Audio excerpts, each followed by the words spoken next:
আসসালামু আলাইকুম। আশা করি সবাই ভালো আছেন। আজ আমরা ডিমের কোরমা রান্না করব। এটা আপনাদের সাথে শেয়ার করব। প্রথমে প্যান চুলায় দিয়েছি। প্যানটা গরম হয়ে গেছে। এখন আমি তেলটা দিয়ে দিলাম। তেলটা দেওয়া হলে আমি ডিমগুলো ভেজে নিব। আমি ডিমটা সিদ্ধ করে নিয়েছি আগে।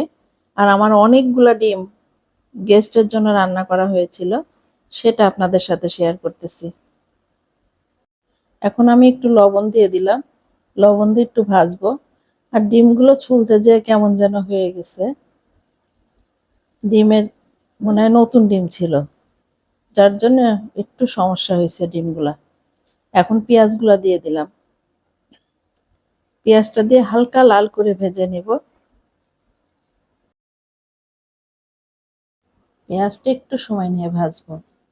পেঁয়াজটা ভাজা হলে তারপরে মশলাগুলো দিব। আমি পেঁয়াজ ব্রাউন করে নিয়েছি। ওর সাথে আমি দিয়েছি বাদাম, এলাচ, এগুলো দিয়ে ব্লেন্ড করে নিয়েছি। একটু জয়ত্রী দিয়েছি। এগুলো দেখানো হয়নি আর কি। ব্লেন্ডারটা আগেই করে ফেলেছিলাম। আমি ব্লেন্ডারের সাথে কয়েকটা কাঁচামরিচও দিয়েছিলাম। ব্লেন্ডার করাগুলো আমি ঢেলে দিয়েছি। ওটা ক্যামেরা বন্ধ হয়ে গেছে। এখন একটু জিরার গুঁড়া আর ধনিয়ার গুঁড়া দিয়ে দিব। পরিমাণ বেশি, কিন্তু কোরমাতে একটু মশলার পরিমাণ কম দেয়। বাদাম এগুলা জিনিস বেশি যায়। ধনিয়ার গুঁড়া দিচ্ছি 2 চামচ, 4 চামচের। আর জিরার গুঁড়ো দিচ্ছি 2 চা চামচ। আর লবণ স্বাদ অনুযায়ী।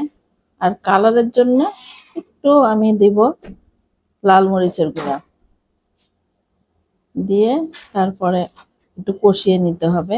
ঘি দিব লাস্টে। কয়েকটা কাঁচামরিচ আস্ত দিব আর ঘি দিব লাস্টে। এই রান্নাটা যেহেতু গেস্টের জন্য করব, এর ভিতরে আমি একটু চিনিও দিয়ে দিব। 1 টেবিল চামচের মতো চিনি দেব, যেহেতু আমার 45টা ডিম, সেই হিসাবে আমি 1 টেবিল চামচ চিনি দিব। দিয়ে মশলাটা সুন্দর মতো কষিয়ে নিব। আমি এর মধ্যে আস্ত কিশমিশ দিয়েছি। কিশমিশগুলো মুখের মধ্যে পড়লে মজা লাগে। আপনারা আমার ভিডিওগুলো দেখে অবশ্যই কমেন্ট করে আমাকে জানাবেন কেমন হয় আমার ভিডিও। ভালো লাগলে অবশ্যই জানাবেন। আমার ওই সময় মাপার সময় ছিল না, তাই হাত দিয়ে আমি চিনিটা দিয়েছি। আমি অনুমান করে আপনাদের বলেছি আর কি।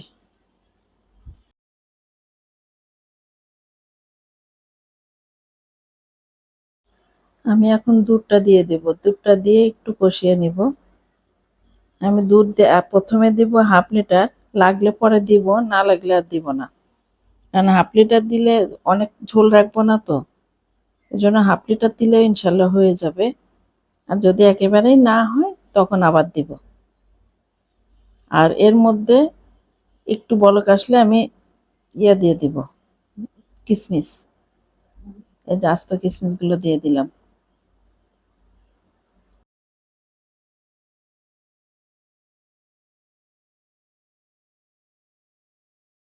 দুধটা বলক এসে গেছে। এখন আমি ডিমগুলা দিয়ে দিব।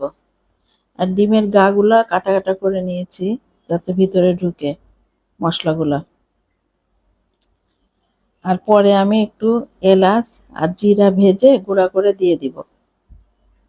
ওইটা দিলে বেশি মজা হয় মনে হয় যে কোনো তরকারিতেই। ডিমটা ভাবছিলাম একটু ঢেকে দিব, কিন্তু বলক এসে পড়ে যায়। আর অনেকগুলা ডিম তো, জায়গা একদম নাই। একদম পুরা ডুবো ডুবো হয়ে গিয়েছে। আমার ডিমটা অনেকখানি বলক এসে গেছে। এখন আমি জিরা আর এলাচের ফলটা গুঁড়াটা দিয়ে দিব, ভালো মতো দিয়ে ছিটিয়ে দিব। এরপরে আরো একটু রান্না করতে হবে। করে লাস্টে ঘি দিব, কাঁচামরিচ দিব।